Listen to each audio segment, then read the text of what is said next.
Two. On two. On three. Podcast doesn't exist. Number 34. Welcome to an exclusive episode. This is episode 34. This is Monday, coming at you live, man.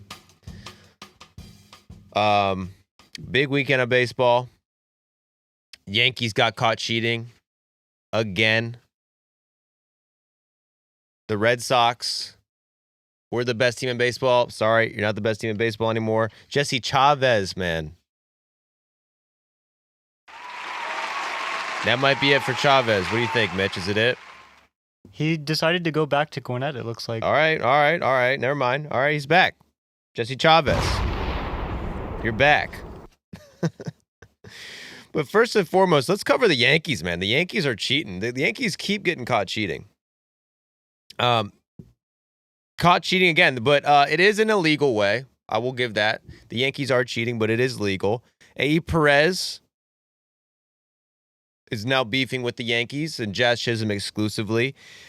He started talking shit to Jazz Chisholm. Jazz Chisholm popped off. Now MLB is investigating Eddie Perez because they think Eddie Perez may have been threatening Jazz Chisholm. So there's this whole fiasco going on with the Yankees cheating. And the Yankees do have a history of cheating.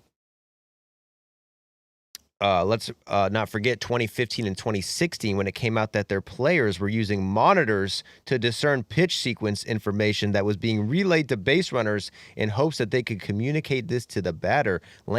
Yankees pitching coach Larry Rothschild called the replay room to ask about pitch identification, which is against the rules. At that time, use of replay room to decode signs was not expressively prohibited by MLB rules as long as the information was not communicated electronically to the dugout. So the Yankees were fined $100,000.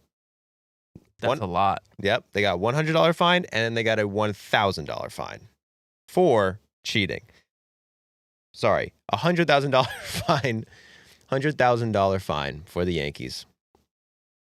Now, this really doesn't have anything to do with this current story, but it is interesting because this is like the third time this season that the Yankees have been caught up in some sign-stealing shenanigans.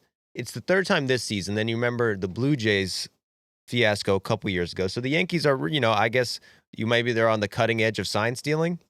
That's what I'm thinking. Either they're the best sign stealers or the worst sign stealers at this point because they keep getting caught for it. But every time they do it, they score a bunch of runs and win the game.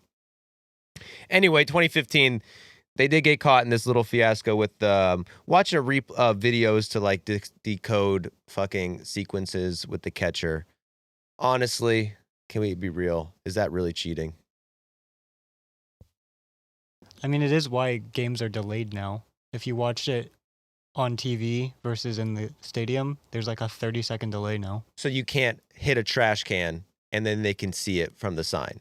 Yeah. But that's not what the Yankees were doing. The Yankees were watching videos of the catcher signs, hoping that if they got a guy who's good at decoding it, they could just tell what type of their secret code was forever or whatever. So when there's a guy in second or maybe a first base coach could signal to him. Now, I don't understand how that could even be legal because how can you stop that? Now it's pitch comm, so you're good. That doesn't happen anymore. But when the catcher's putting down signs, like the video's on MLB TV, you're going to tell the Yankees they can't watch MLB TV? Come on, freedom of MLB TV. They probably got. I'm assuming the players have subscriptions. Do you think the players get free MLB TV? I just thought. Do they? I don't think that. No, I mean UFC fighters have to pay for the pay-per-view. Damn. Yeah. So MLB is going to be too cheap to give their players a $150 subscription. Is for that what I'm games. paying for MLB TV? $150? That's right, man. It's actually really cheap compared to any other league. How much did you think it was? I'm gonna have to end the podcast. I thought I was paying like $32. That might be like per month, but for like the full season, it's only like 150. Jack is too broke. Can you I guys was leave a good thinking per review? Someone subscribe, leave a review. Jack is broke, and now he just realized he's paying $150 for MLB TV. He can't afford that shit. Dude, for one subscription a day. Please leave a 5-star review. Please leave a comment. But anyway, the Yankees were technically cheating. Not a bad cheating, but that was cheating. That was definitely cheating. MLB said it themselves. You guys cheated. Give us $100,000.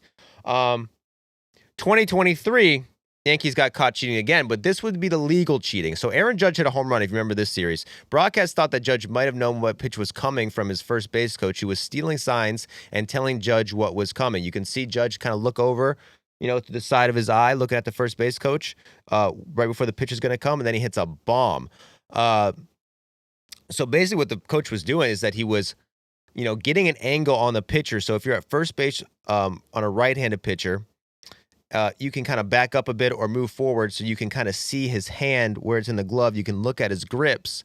And if you can pick up a guy's grip, a lot of teams might have a secret sign. Maybe the first base coach touches his knee, touches his hat, and you'll see a lot of times. I see this all the time. If you watch an MLB game, and they'll do close-ins on the batter's head. It's like a shot they do all the time right before the pitch is coming, and you'll see their eyes just start darting off to the side a little bit. And you're like, what is this guy looking at? Like, the pitch is coming in like 2 seconds, and he's like weirdly looking off. It's always, what else would he be looking at? He's looking at the first base coach who's trying to, it's a constant sign stealing matchup, cat and mouse game. Everyone's trying to steal.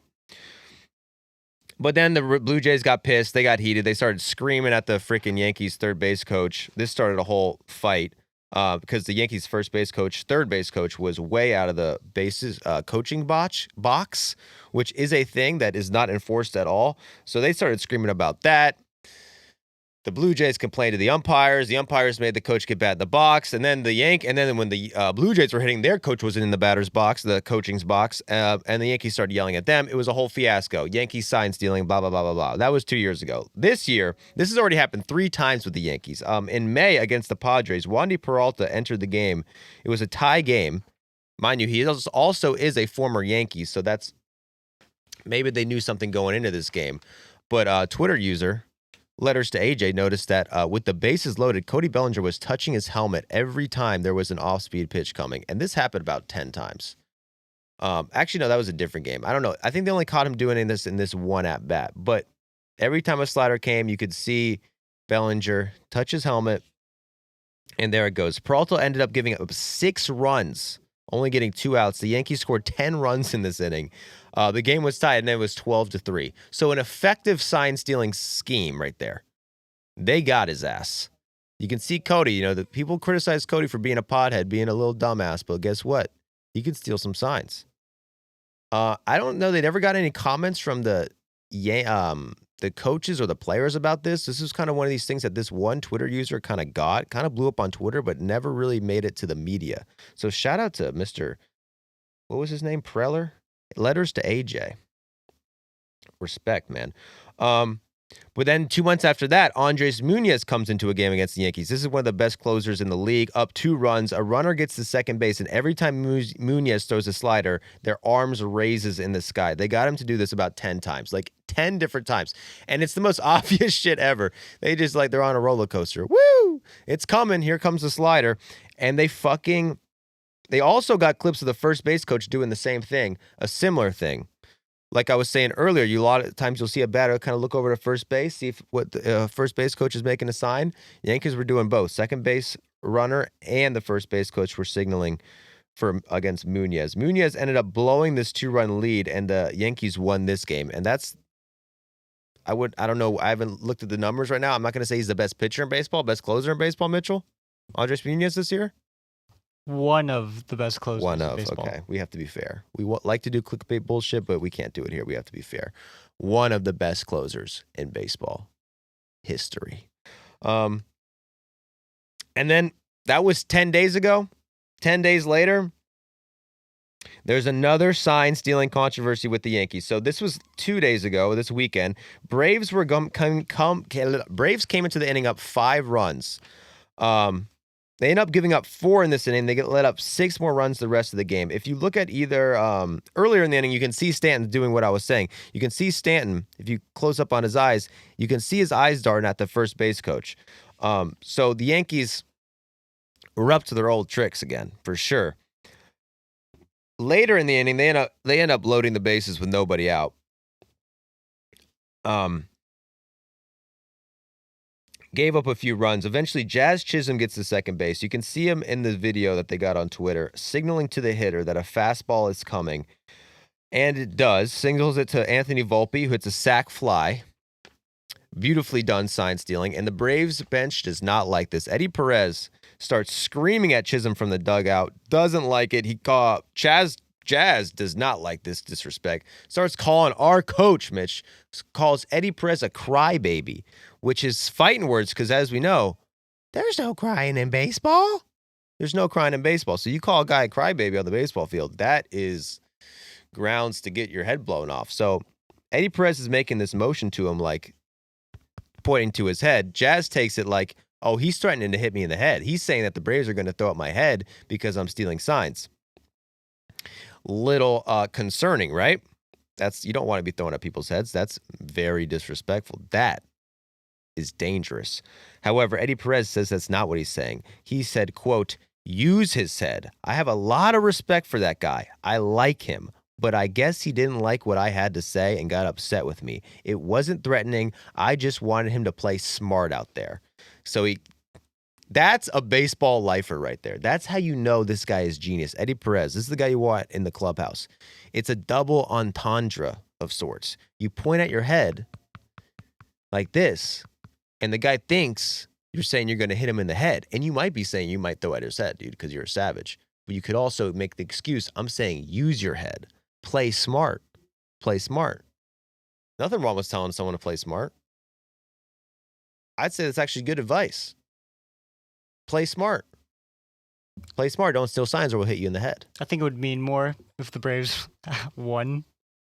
It looks like Jazz Chisholm was the one playing smart because the Yankees scored like 27 runs in that inning. Well, Jazz was very smart to do this, except Eddie was also smart. But do you think Jazz is still going to steal signs at second base if he knows Eddie Perez is out there?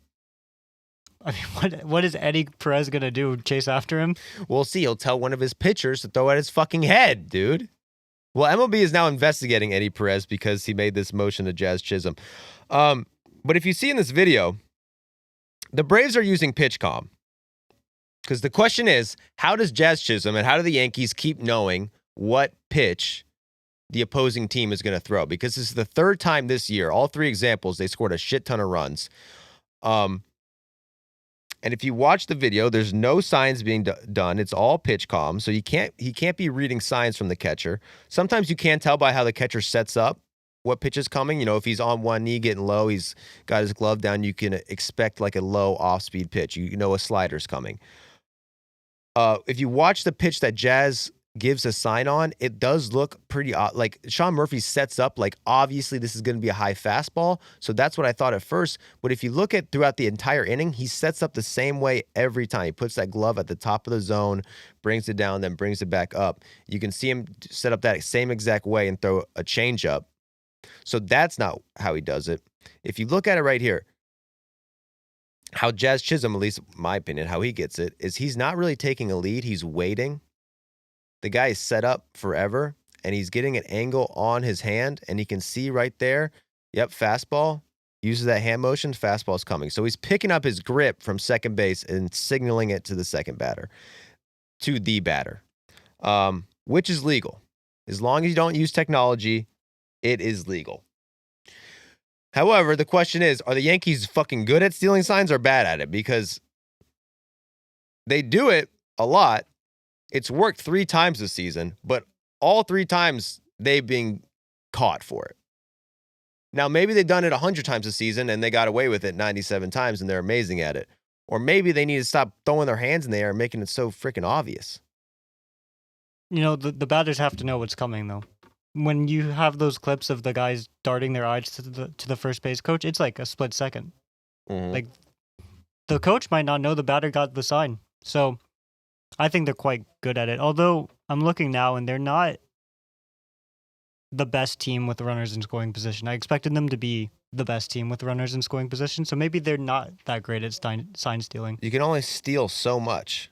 And I mean, all teams are doing this. And who knows if the Yankees are doing this more than other teams, but they get caught doing it more than any other team that I'm aware of. Or maybe it's just because they're the Yankees. There's more cameras. There's more media. So we hear about it all the time. But it always comes up with this Yankees team. They are not subtle. They are stealing signs. But imagine if the Braves were stealing signs. Do you think anybody's going to give a fuck? Well, they're doing a bad job of stealing signs, it looks right, like. like I feel like when you're at the top, people are looking, you know? Yeah. I don't remember the Braves ever get caught stealing signs. There was that thing a couple of years ago where there was one guy who was like, Michael Harris touched his head when Acuna was at bat. Oh, yeah. So they were cheating. But, like, I think with the Yankees, it's like it's not illegal. So why be subtle about it? Like, the batter get the sign than miss it. So we better be as obvious as possible. And then it kind of gets in the other team's head, you know? Yeah, but then it's like, if it's obvious, the other team's going to do something about it. Because that's the thing with Eddie Perez. No, some people will say, oh, Eddie Perez, what do you care about? Like, it's legal. Why are you giving us shit? It's like, even if it's legal, obviously the Braves know, okay, they're stealing signs. This is legal. I think philosophically, that's right. They don't have a problem with it. They understand this is something that happens that they should be doing. We respect it. But if you're going to do it against us, we're going to tell you to stop. You have to. You have to threaten them and say, yo, if you keep stealing our signs, even though, yeah, you can steal signs, it's legal, we're going to throw a pitch at you because you're stealing our signs. You're just going to let them steal your signs. You can't just let them steal your signs. You got to get some hard ass in the dugout to kind of low-key threaten, attempted murder on them, and then they'll steal less signs. What I am noticing that is this happens late in the games for the Yankees. They always are doing it against a relief pitcher, and they're probably trailing or they need a comeback. So maybe they just wait to be obvious. They get into the opponent's head a little bit. It's the 8th inning. The catcher's like, oh, shit, I got to do something about this. But it's the 8th inning, and we have one mound visit remaining. Mm-hmm. And then they're just off their game. You know what? A funny thing, too, with the situation with the Mariners is the Mariners came out right after the game. Cal Raleigh went out and made a quote like, it was obvious that Munoz was tipping his pitches. The Yankees were getting his pitches and signaling to the batter. But the big dumper never told the pitcher that in the game. He just said it afterwards, which confuses me. And his logic was like, that's not an adjustment you can make in the middle of a game if you're tipping pitches. I think it's different if you're tipping pitches, like they're picking up your hands in a different location based on someone's looking at your grip. I'm sure like there was something Montero, who was the pitcher when Jazz was picking up the grip, he could have held it closer to his chest. He could have hit it a little better. He was not hiding it at all. Like, you could see where Jazz Chisholm is, and he has a direct view on the pitch. Yeah. Like, it was not hard to pick up four-seam fastball versus Montero's heavily relying on the splitter. So it's either going to be like a fastball or a splitter. Very obvious pitch grips. And Chisholm just could see right into his glove. Mm-hmm. But now the Yankees are known for the sign stealers. Every team's got to know you're facing the Yankees. Your signs are not safe, and they'll be signaling. So we'll see what happens. See if Jazz Chisholm gets his head blown off. I don't think they're playing the Braves anytime soon, but you think next year. You think Eddie Perez is going to get suspended for this? No. I mean, it was a genius move. It's like, use your head. Can't prove shit. And also, obviously, he's like low key threatening him, but he's obviously got a good excuse. Also, be smart. Use your head. It looked like he was saying use your head. I mean, that's the motion for use your head. Yeah, use your head. It's also the motion for watch your fucking head next time you come to the plate, motherfucker. You keep stealing signs, we're throwing at your big, stupid head. I mean, Eddie Perez I was telling him to use his head doesn't make a whole lot of sense to me because Jazz Chisholm clearly was using his head. He was looking right at the signs and telling that what was coming. He was definitely using his head. But if his head gets blown off, it was a mistake. It's not a fair trade. The Yankees would rather lose a game in July than Jazz Chisholm be brain dead by 95-mile-per-hour fastball to the face. I mean, luckily for Jazz, there's a good chance that Eddie Perez isn't on the coaching staff next year because the Braves are probably cleaning house. But Eddie Perez has been with the team for how long, Mitchell? My whole life. Come on. Eddie Perez will be there. What is his role? Is he a bench coach or is he? I thought he's a bullpen guy. He's just a coach. Okay. I think his official title is coach. And he's a great coach. In my opinion, I wouldn't know. But like Brian Never Snitker coached is me. probably retiring at the end of the year, and then the new guy is probably going to bring in his own coaching staff. Well, hopefully it's Ron Washington and Eddie Perez can stay. Anyway, so there was a series between the Braves and the Yankees, other than this whole little spit spat going on. The Yankees came into this tied with the Red Sox in wins. They're 5-7 this month, so playing a little mid. A lot of teams playing mid this month, I've seen through these notes. A couple teams playing real hot, Brew Crew. I see the Red Sox were hot, but a lot of mid teams. The Yankees pitching has kind of been shit, huh? 6.23 ERA in July. That's not going to get it done. Second worst coming into the series next to the Rockies, which if you're right above the Rockies in something, you're not doing anything well. If offenses have been good, though, huh? Second best offense by WRC plus, and they're still 5-7. That just shows you how bad the pitching has been. And we said it in our trade deadline episode. If you haven't watched the trade deadline episode, circle back and look at that, because we only got about a week and a half, 2 weeks. How many days? 9 days? 9 days until the deadline is done. The Yankees are definitely going to be trying to add some pitchers, because the pitching is the weak point right now. Braves, on the other hand, they don't have a strong point. Jesse Chavez got DFA'd again. This is what, the fourth time this season?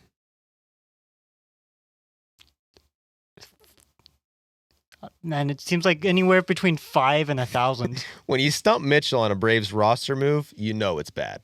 I mean, even Mitchell he can't keep track of this shit. Mitchell loves the roster wire. Yeah, it's got to be 4 or 5 times, right? Yeah, so there was like once in April, once in May, once in June, once in July, right? That has to be the case. Well, this time, when he comes back, he's really going to figure it out down there in Gwinnett. Hopefully he comes back. Do you think he's coming back? I thought this was it, but then I checked the transactions pages and he stayed on, so one more ride in August. One more ride, Jesse. Bring us to the promised land. But, the Braves didn't have a great series against the Yankees. Yankees took out 2 out of 3. Ronald Acuna made the throw of the century, bro. That was, if you haven't seen this throw by Ronald Acuna Jr., I think everybody saw it, right? This was a big deal. Even if you have seen it, I've watched it at least 20 times. This guy catches the ball on the warning track, flat-footed, 180 throw, and just guns this guy going to third. He doesn't slide because he thought there's no chance, and just guns him. And I was watching freaking SportsCenter top 10 plays. This was the third best play of the week. Suck my dick, ESPN.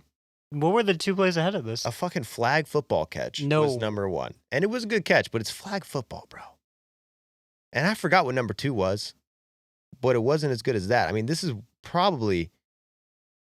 to be one of the best baseball throws of all time. It just goes to show how insane Acuna is. Like, one guy, the guy is the fastest player in the league, has the best arm in the league, can hit 40 home runs in a season. What other tools? He's a 5-tool player, Mitch. That arm is just beautiful to watch. He's had some great throws in Atlanta in the past, but I feel like several of them, Austin Riley butchered the end of it. Nacho Alvarez caught the ball, perfect tag.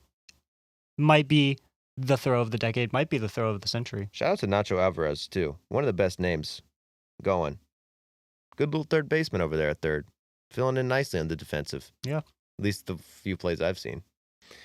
Anyway, the Braves blow number 2. We just talked about that. Blew the game in the bullpen game. That's not good for the trade deadline. Rossi Iglesias coming in and giving up a grand slam. I feel like, so the bullpen allowed 12 runs in 5 innings, walked 4 batters, allowed 4 homers, and a grand slam. Apparently, they're the first MLB bullpen to ever do this, like exact stat line. What I'm seeing is a bunch of guys going, I do not want to be traded. Do not trade me. I'm so bad. They don't want to get traded because the Braves are the best. Even when we suck, we're the best. So, yeah, I don't know about Rossi Iglesias being a big trade. I don't know how many good prospects we're going to get from him. He has not been pitching well. Was it pitching better lately, right? And then this game was but then he decided to throw a slider again. It was one of the worst pitches I've seen. Well, then maybe an organization will see, we'll just convince him up to a slider, and he'll be back. But Game 3, Marcus Stroman shoves. That's good news for the Yankees. I mean, the Yankees don't have a lot of good starting pitchers right now, but if you can get some good innings out of Marcus Stroman, who's still kicking at 34, man. It's always crazy to me that Marcus Stroman is 34. He's been around for a while. He just doesn't seem, not that 34 is that old. I mean, I feel like I remember him hitting a homer in Turner Field. He's been around so long. He's been around since, 2014 is when he came up at 23. But he's just got a youthful energy, that Stroman, doesn't he? He's got a youthful energy. We'll see. We'll see with the Yankees doing a little better. I mean, the Red Sox were on their tails. Yankees right now are in second place, 3 games behind the Blue Jays because the Blue Jays swept. So the Yankees lose a game, even though they win 2 out of 3, and have a 112-run differential. They are 90 runs better than the Blue Jays in run differential and are 3 games back of them. And they play the Blue Jays next, so this could be the biggest series of the year. That is going to be actually a great series. Blue Jays swept the Giants, man. Let's just jump to that because everyone knows I called the Blue Jays the best team of all time 2 weeks ago. Then they lost a game to the White Sox, and we said, you know what, maybe we need to hold back on the Blue Jays being the best team of all time. But they came in against a series against the Giants. Even though they lost that game against the White Sox, I don't know have their exact numbers going in. They had the 6th best offense by WRC plus and 4th most runs scored. Is that in the month of July, Mitchell? Or That would be the month of July coming into the series. So their offense has just gone ape shit over the past month or so. The pitching has been, kind of average, but it doesn't matter. They are 9-3 this month. The Blue Jays, if you look at their playoff odds, have continued to soar. Let's look at it right now. The Blue Jays playoff odds at one point, as close to May 27th, so probably end of June, they were 26% chance to make the playoffs. Now they are 91% chance. So that is close to a 70% increase in about, let's give it a month and a half. So the Blue Jays are playing great ball. Alek Manoah could come back. Now that is an interesting guy. I don't know how much you've looked into his rehab process, but are they actually they're talking like they're going to put this guy in the rotation as soon as he's got his arm built up. I completely forgot he existed until I saw this, but the first 2 games of his rehab start have not gone well. Damn. So again, in a rookie, or did he have a start and stop maybe? But in a rookie ball game, he went 0.1 innings and allowed 3 runs. But then in an A ball game, he went 2 innings and allowed 1 run.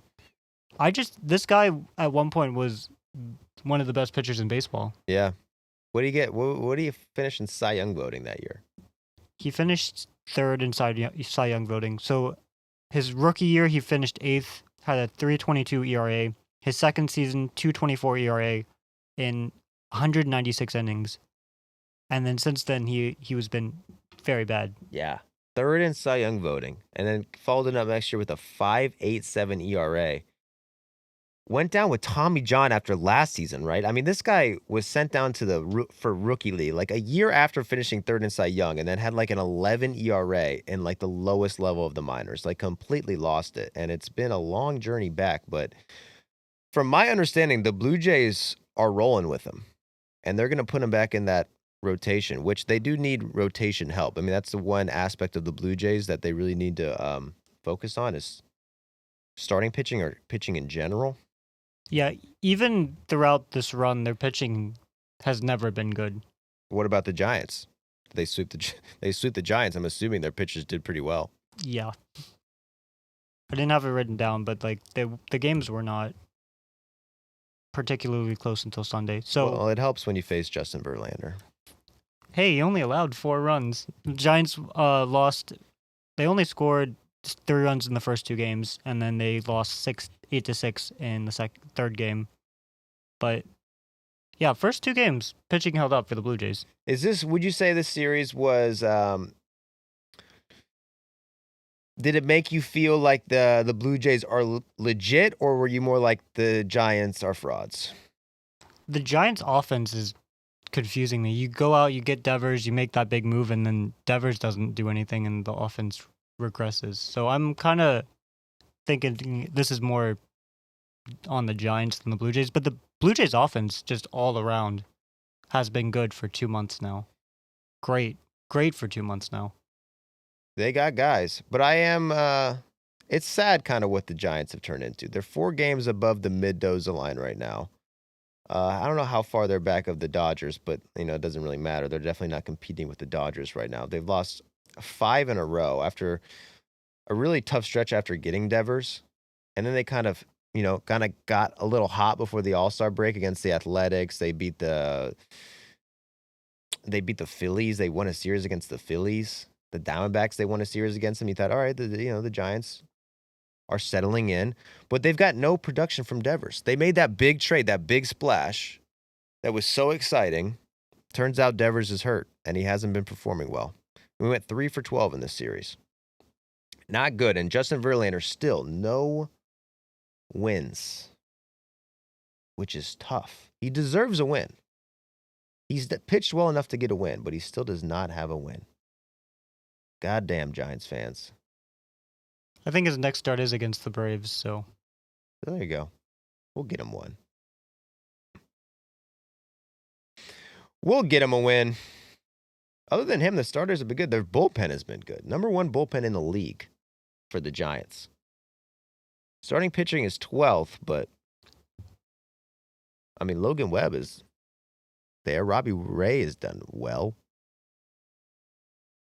I don't think we've talked at all about Randy Rodriguez. I've never heard of Randy Rodriguez in my life. He's like the best reliever in baseball. I would say he is the best reliever in baseball. Not Andres Munoz. Really? Randy Rodriguez, 0.84 ERA this year. He has 1.8 WAR as a reliever, a 140 FIP. Does not allow homers at all. I think he's given up maybe 2 homers all year. He's a rookie. 1 home run all season. He has an 11.81 K per 9 and also doesn't walk batters. And I didn't hear about him at all until like mid-May. Yeah. And then I haven't heard much about him since then. So, best reliever in baseball, no one talks about him. Yeah, that's what happens. Is he even closing games? I mean, the Giants are one of those new age organizations where, like, we don't even have a closer. It just depends on the matchup. We'll put in Camilo Duvall in the 6th inning if we have to. So 1 save all year. Wow. 1 save. So we're looking at the Giants to turn things around, but that was a big sweep for the Blue Jays as they have a 3-game lead. And the Red Sox, who were the best team in baseball last week, are no longer the best team in baseball because they lost the series. Pretty good. I mean, they didn't get embarrassed or anything. They were against the Cubs. The Cubs are a pretty good team. What do you got on the Cubs and my Red Sox? So, I mean, the Cubs have like no weak spots in their lineup at all. You have Ian Happ and Kyle Tucker. They've been cold all month, but no way that you expect those 2 players to continue being cold. And then they have Michael Busch and Carson Kelly, who have been the 2nd and 4th best hitters in the month of July. And then Seiya Suzuki was a big all-star snub. He was 2nd in RBIs going into the break. He had the 4th most homers and the 11th best WRC+. And then in the 1st inning of the first game back from the All-Star break, he hits a 3-run homer off of Lucas Giolito, who had been, I think we talked about him 2 episodes ago, but Giolito had been one of the best pitchers over the month. Yeah. And yeah, just a dominant team, I think, the Cubs. Not against the Cubs. It's funny because going into the year, you didn't really look at the Cubs like they'd be dominating. No, not at all. Offensively. Or really in anything. I mean, they were definitely good. I'd say they'd be favored to win the division, but yeah, they're 2nd in runs this year. That's a formidable offense. Their only hole is at third base. Like, if you look at the rest of the lineup, you go, that's a good player. That's a good player. Their 2 other weakest hitters are Dansby Swanson and Nico Horner, who are elite defenders, and they're just around league average as hitters. Could I interest you in Nacho Alvarez Jr.? For third base? For Pico Armstrong? Fair trade? Maybe not. Let me get Reese McGuire or Justin Turner. But the Cubs do. The Cubs beat them 2 out of 3. The Red Sox have cooled down. They lost the series finally. They were 11-1 in this month going into this. Walker Buehler too. Walker Buehler had back-to-back good starts. That would be crazy if Walker Buehler got back to form. I mean, we saw last year he sucked all year, and then the playoffs was lights out. Maybe he's just a second-half pitcher now. Did he pitch in this series? I think he goes today. All right. I got my eye on Walker Buehler. I would love to see Walker Buehler kind of come back because I was worried. I think 2 Buehler Tommy Johns, 2 Tommy Johns, and then you pitch into November for the playoffs. You come out of the bullpen to close one off. I'm like, this guy's arm might be toast. But yeah, I think Buehler too came back from an injury too early. Because if you look at his before injury numbers and his after injury numbers, he has no command of his pitches up until probably 2 starts ago. But yeah, it was mostly he came back from this injury and he was terrible. His ERA went up by like 5 runs. His walks per 9 went up by like 4 walks. And maybe this is like him getting back into that form. Injuries, bro. We got to ban injuries. It doesn't help anybody. So if you're commissioner for the day, your first act is banning injuries. Yeah. No IL list. No IL. No more injured lists. There's no point. It's just annoying. Like the best player has to not play for fucking 3 months. Or you do like what they do with horses, where if you get injured, they just shoot you. Yeah, I mean that could help. Because then it's like you get rid of the guys who get injured a lot. You know, you get injured your rookie year, you kill them. Now, you know, you only got guys left who never get injured. So Byron Buxton, man, he died in 2016. Byron Buxton. Sorry, buddy. But who's that guy who's had injuries forever and ever? Is it Chris Bryant? Is that who we're talking about? Chris Bryant, yeah. He is dead. He's literally dead. He would have only had one injury, though. And there would have been a career about what could have been, because he would have been killed immediately. What's the threshold for shooting them, though? Like, is a strained hamstring bro, if you're like, shootable? I can't play because my thumb, pow! You know what I mean? Use your head, bro. Yeah, use your head. I don't know. I feel like, yeah, if it depends on the injury. But if a pitcher hurts his arm, yeah, you got to kill him. Pitcher gets hit on by a comebacker, like Vince Velasquez, you know, when he threw the ball to first base left-handed. Do you shoot him dead on the spot after that? No, I keep, like, a guy like Velasquez you want, because you can pitch with 2 arms. I mean, MLB should just get only pitch. That should be a rule. You need to be, if you want to be in the league, you got to pitch with 2 arms, because we're not dealing with this bullshit IL shit, you know? So what's the guy's name? How do you say his name? Durangelo Sinja? Durangelo Sinja? Sinja. I think it's Durangelo Sinja.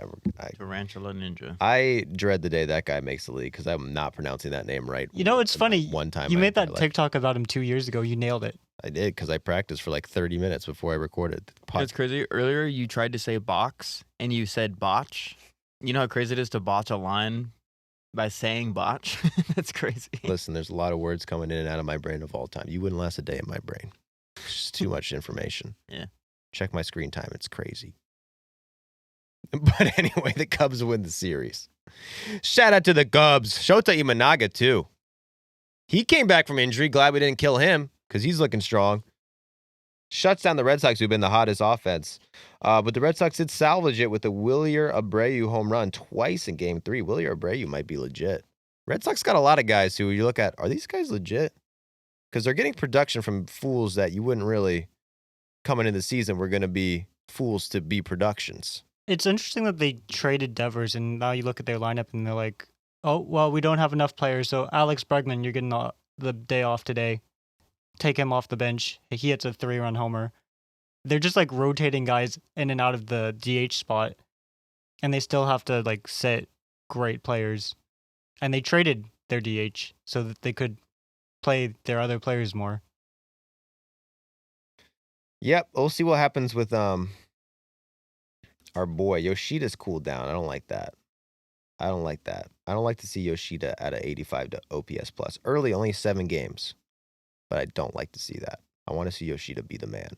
Roman Anthony, 2 thumbs up. Romy Gonzalez, like, I didn't think Romy Gonzalez was going to be sitting here with the freaking 902 OPS, but I guess the Red Sox did a calculation in their brain. I think Romy Gonzalez can fill in for Devers, and he has. He's their first baseman.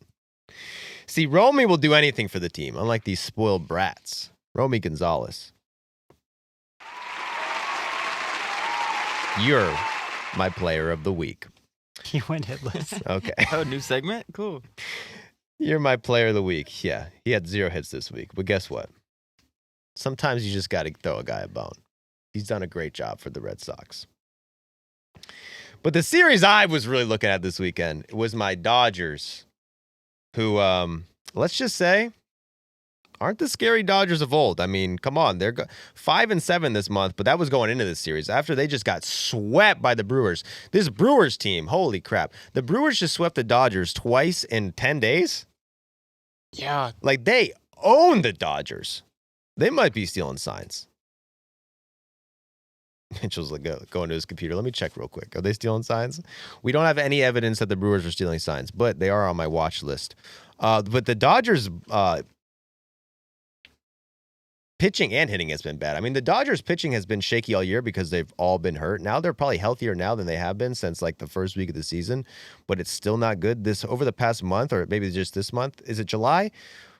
4.78 ERA in July. That's not gonna get it done. Ben Asparagus is getting started, 6 runs in 6 innings this month. Dustin May has not look good coming off the salad injury. That's a guy Jack would want to kill. He's been injured his whole career. He's got a 5 ERA this season, close to it. The only good starter they have right now is Ohtani, who hasn't given up run in 4 starts. Watch out for that. He's pitching tonight, so he didn't get to pitch in this series. Ohtani Day is now Monday. It was Saturday. Now every Monday, Ohtani will be out there. Kershaw's been good, though. Kershaw's been good over this stretch, right, where they've been terrible. He's their only qualified pitcher this month, which, I mean, it's 3 weeks, but he's the only one who has enough innings to qualify as a pitcher for the month of July. Interesting. The funny thing is like as bad as their pitching has been, the Dodgers have had bad pitching all year, and it has not made a difference because their offense is one of the best of all time. But that's really been the issue. Their offense has really struggled. Freddie Freeman left the game with an injury. That could be bad, but they're saying it's day-to-day now. The X-rays were negative. What they said at the end of the day. But, I mean, the way Freddie Freeman is hitting, it might be an upgrade for whoever replaces him. He's been that bad? He's been that bad. Who else has been that bad? I know. So after this series, I pulled a few guys. This is not even the whole team, but Freddie Freeman has a 55 WRC plus this month. He's hitting under 200. Freddie Freeman, not a guy known for striking out, right? Yeah. 37.7% strikeout rate. His BABIP is 333. So when he hits it into play, he's getting on base, but he's just striking out so much. Mookie Betts, post-game interview, said, I need to play better. He's having the worst hitting season of his career. He has a 1.8% walk rate this month, and he's hitting 189. Interesting. Teoscar Hernandez, he's also hitting 184. He has a 28 WRC plus this month. And then Tommy Edman, the guy who everyone was like, of course the Dodgers would turn this guy into a slugger. He's terrible. He's hitting 116. Damn. And this is just like 4 of the guys. There are only 3 hitters on the Dodgers this month with a positive or like an above average WRC plus. It's Ohtani, Will Smith, and your favorite player of all time, Miguel Rojas. And everyone else on the team is just terrible. Well, that's what happens when the whole team makes the All-Star team. They're all stressed out, they're getting logistics. How's my family going to get to Atlanta? All this media going on. What time can I leave the game? Exactly. So now they're all struggling because their mind is elsewhere. Ohtani and Conforto, third and fourth best hitters this month. Ohtani's about a league average hitter this month. Conforto, same thing. Bad offense for the Dodgers. They get swept again. Still have a 5.5 game lead though. It hasn't mattered much for them.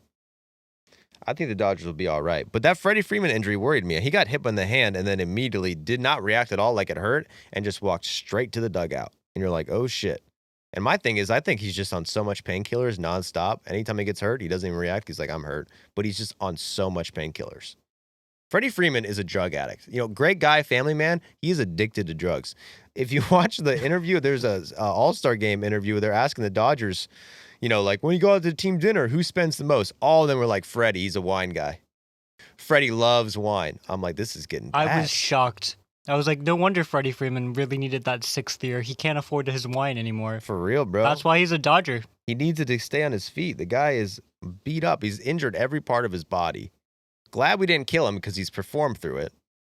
So that's one mark against the horse theory. We don't want to kill Freddie Freeman because he's a great family man, but he is a drug addict. Nothing wrong with it. Nothing wrong with it, by the way. If you need to do some Tylenol, air quotes, Tylenol, to maintain a 160-game season, you got to do what you got to do. The team needs you, Freddie. But the Brew Crew on the other end of the spectrum have been goated with the sauce, Mitch, would you say? I would not say that. What? I personally would not say that. But yeah. All right. They've been excellent. They've probably been the best team not named the Red Sox this month. The Red Soxes? They might be better than the Red Soxes this month. 10-game win streak? That's 10, right? That's 10 in a row for the Brewers? That is 10. The Cubs won the series against the Red Sox, and now the Cubs are tied for first place because the Brewers can't lose. So the Brewers are in first place right now? They are tied with the Cubs for the second best record in baseball. Wow. Only the Detroit Tigers are better, and it's by half a game. Wow. Yeah, man, that's what a 10-game win streak can do for you. The Brewers. Give me some stats on the Brewers. Why are they so good this month all of a sudden? Just because of Mizorowski? James. Andrew Vaughn. Okay, yeah. They acquired the worst player in baseball, and they said, actually, this guy is really good. But overall, I think their entire offense is just clicking. One of their worst hitters, Joey Ortiz, I think had 2 homers in the series. And he was that one guy that I think Brewers fans would be like, we just don't acknowledge Joey Ortiz. Everyone else is clicking Joey Ortiz, just forget about him. He hit 2 homers. So I don't think they really have a hole right now. That's what happens when you believe in someone, you know? I believe in you, Jack. I think Sure. if you played on the Brewers, you'd be hitting 2. Sorry, Joey Ortiz. Really, though, do you think James is what's making the difference? Because that's the only thing we've said about the Brewers for the last, several weeks. That's the only thing I know about the Brewers. Well, J-Biz only pitches once a week or once every 5 or 6 days. But he's injected some youthful energy into the clubhouse. He gets them going. Has he pitched? Did he pitch in the Dodger series? No, they got to save his arm. Save his arm. But, if you look at their pitchers, too, a guy like Quinn Priester, who was, I think he was, a highly regarded prospect, but the Phillies let him go. Was it the Phillies? Or the Pirates let him go? Sorry. The Pirates let him go. He went to another team, then got DFA'd this year. He didn't even make the roster. The Brewers picked him up, and he's had a 3.3 ERA this year. If I remember correctly, the Brewers had just a bunch of starting pitching injuries right at the beginning of the year. So the Brewers needed another starter. Just basically anyone who's willing to trade a quad A starter, send them our way, we'll give you some cash. That was how Priester ended up a Brewer. And he was with the Red Sox beforehand, and the Red Sox just didn't want him.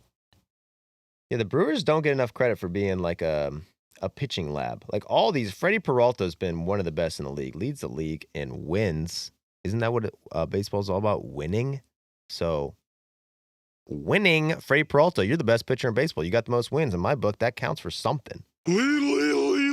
Yes, sir. Chad Patrick. You ever heard of him? I've heard of him. He's got a 3.5 ERA. Beast. Quintana, he's still kicking around. Underrated. 3.49. Quinn Priester, 3.33. And Jacob Mizorowski, all-star. That's an all-star right there. 2.81 ERA. Shout out to the Brew crew, man. I don't know. Do you think they got enough to take the Cubs, though? Do you think they got enough to take the Cubs? I think they might. But right now, everyone's clicking. Andrew Vaughn is hitting nearly 400, and he's historically one of the worst White Sox players of all time. I don't think you can expect that to continue. Caleb Durbin, a guy who was traded twice before he made his major league debut. The Braves traded this dude for Lucas Luetge. Do you remember that? Luetge had I do not remember that. Luetge had a 9 ERA with the Braves in 10 innings. Caleb Durbin, the Yankees traded for Devin Williams. He started off really badly, and over the last over the last 15 games, he has a 3.42 average. A lot of that is just luck on balls in play. But right now, things are fantastic. They have a great team. And they've done it all without Nestor Cortez. Is it because they've done it without Nestor Cortez? Would they be able to do that with Nestor Cortez?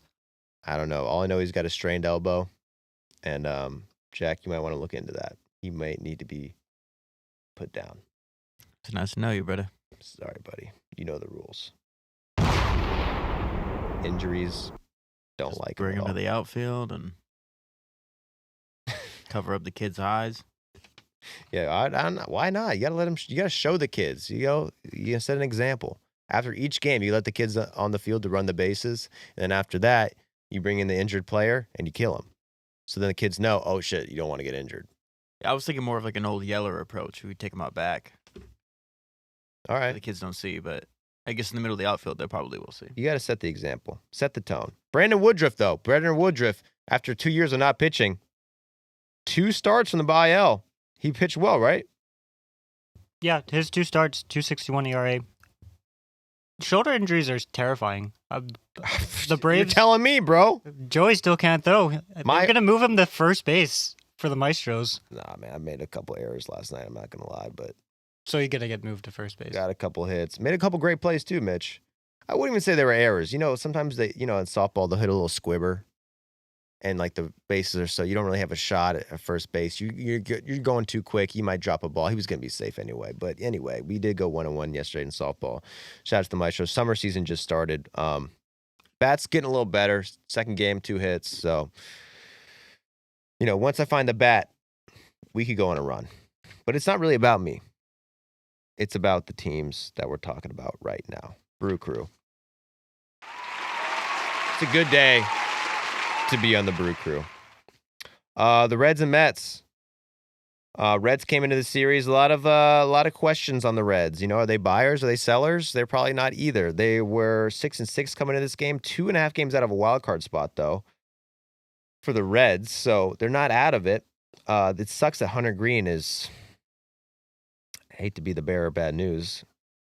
Will be executed because according to Mitchell, he's still injured. There's no return in sight. No return in sight. That sucks. Wade Miley is hurt. He should have been killed a long time ago. I'm sure he's dealt with a lot of injuries in his career. Wade Miley's still kicking around, though. Respect that. But yeah, the Reds just can't hit, basically.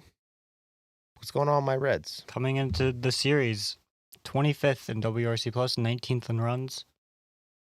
Ellie's been good, but you would expect him to hit for more power. He has a 432 slugging, even though he had a 318 average into the series. Interesting. And then you got the Mets, who are all injured. It's good news and bad news for the Mets, because here we go. The Mets have 8 injuries since mid-June. Marte and Winker are out.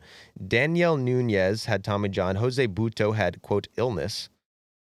That's concerning, an illness, but he's back in a rehab assignment. Paul Blackburn has been out since June 28th, but started a rehab assignment. So 8 injuries since June, but none of those players are really kind of guys you're relying on. All their mid to below mid players have been getting They're hurt. not the star players, but like if you're a Mets fan, you want Jesse Winker and Starling Marte on the roster. Jesse Winker is kind of their DH, and he's been down most of the season. But like it's not like Pete Alonso or Soto or Lindor. But at the same time, it's not like your last dude on the bench. But what about Manaya, since he's come back? So his first game back, he came out of the bullpen right before the All-Star break. That was really surprising. Was excellent. Got the loss. He allowed a walk-off against the Royals. Then he pitched again on, I think, Saturday. He went 4 innings, didn't allow a single run. So, or no, 1 run allowed. So for the season, he's come back really strong. But they're basically doing a rehab assignment in the majors, kind of like what the Dodgers are doing with Ohtani, because Manaya is clearly not stretched out yet.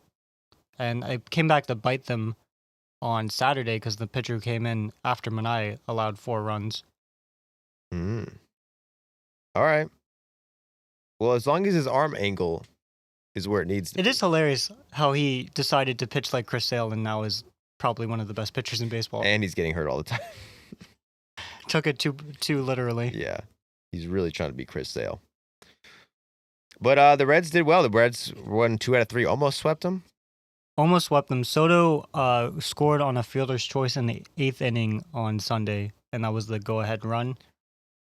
They won by 1 run. Otherwise, Reds won the series. You had a classic Frank the Tank freak out that you can see a side angle. They retired David Wright's number. So I think if you're a Mets fan, not as good as Chipper Jones, not even close. You would have loved for them to win for David Wright, but it didn't. It makes sense. David Wright didn't do much winning in his career, so it's fitting. No offense to David Wright. Great guy. His team sucked, though. He played for the Mets. You can't pick who you play for. Even though he probably did, because he probably signed a big extension. I saw like an on-field interview with Travis d'Arnaud about like, oh, what was it like to play with David Wright? And Travis d'Arnaud talks nice about the Mets, and I was like, I forgot he was allowed to do that. In my head, he's a Brave. That is also blows my mind that he played with David Wright, but yeah, David Wright at the end of his career. He did get that one good season where they went to the World Series. David Wright, great career. Hall of Famer in my book. Hall of Famer. But the Reds are now 2.5 games back of a playoff spot. Now they're going to a series against the Nationals. This could be a very big series for them, what they decide to do going in the deadline. I would assume the Reds are just going to stay put no matter what, though. I mean, it's an organization that even if they were like 10 games over 500, they'd probably still not do anything. So now that they're kind of in that little mid-range, like, You'll think they'll pull we got a bullpen arm for the trade deadline, or just nothing at all? they'll probably do some small shit, but nothing significant. Nothing that we'll remember at the end of the year. I mean, do they have anyone really that they could even trade? Like, I couldn't even think of a guy. When we did the trade deadline episode last time, I truly don't remember the Reds ever coming up. Yeah. Well, because the Reds are such a young team. All their players, and it's been like this for a few years. I mean, I guess Austin Hayes could be a guy. Austin Hayes at one point was having a great season. Over the past 17 days, he's been 7 days, he's been the 17th best hitter. So maybe Austin Hayes gets moved if they don't have a good series against the Nationals and the Dodgers after that. The Rays and then the Dodgers. We'll see. We'll see, Reds fans. The Reds jerseys, though, coming out for the big game in Bristol Motor Speedway. The Braves versus the Reds at Bristol Motor Speedway will be the most attended game of all time, I believe, perhaps. Over 100,000 people that stadium sits, and they got these cool jerseys. I like the jerseys. I like the numbers the most. They look like NASCAR numbers, like big bubble numbers. The Reds hat, I love, too. They got a race flag on the black brim of the classic Reds hat. I like it, but the Braves hat, I'm a little torn on. I think you might be the only Braves fan who's not a fan of the Braves hat. I don't like NASCAR. This is not something I would wear. I dig it. I think it's great. Well, it's not even really, I guess Flames started in NASCAR, but it just seems to me like kind of like that's definitely a trend, like a streetwear trend where like you got the cool Flames, the little vintage NASCAR look. It's kind of trendy. It's just, to me, as an on-the-field hat, I don't really love it. It reminds me of those like button-up dragon shirts that kids wore in like 5th grade. You know what I'm talking about? Yeah, the shit that Ricky from Trailer Park Boys would wear. Yeah, exactly. I also really dig the helmets. Helmets are fire. That's dope. Helmets are fire. You wish the teams weren't as mid as they are, though. I feel like MLB really thought, oh man, this is a perfect matchup. The Reds are up and coming. The Braves are going to be one of the best teams in baseball. And they thought, too, that they had the two fastest players in MLB history. Ellie De La Cruz, Ronald Acuna Jr. What better place? Put them in a NASCAR track. They're fast. The cars are fast. And Acuna tears his ACL. He's not fast anymore. Ellie's still fast, though. Well, we'll see. What's your predictions for the series? Do you think the Braves beat the Reds next weekend? Is that the next weekend? Yeah, it's August 2 is that game. So next weekend? I wouldn't go betting on them. Well, stay tuned for this Bristol Motor Speedway prediction episode coming up soon. But let's keep it in the NL East right now because the Mets lose 2 out of 3. So that would change their place in the standings, maybe. They're a half game back of the Phillies. These two teams cannot gain any ground on each other. Both 4-6 over their last 10. The Phillies just played the Angels. I did not see really what happened with that Angels series. What happened? So they had Jesus Luzardo and Ranger Suarez in this series. You'd feel pretty good about them. I'd feel really good if I was the Phillies.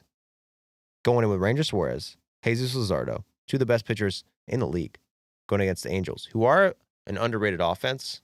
But they they're hit still bombs, and they're that's still it. the Angels. They do hit bombs, but they're still the Angels.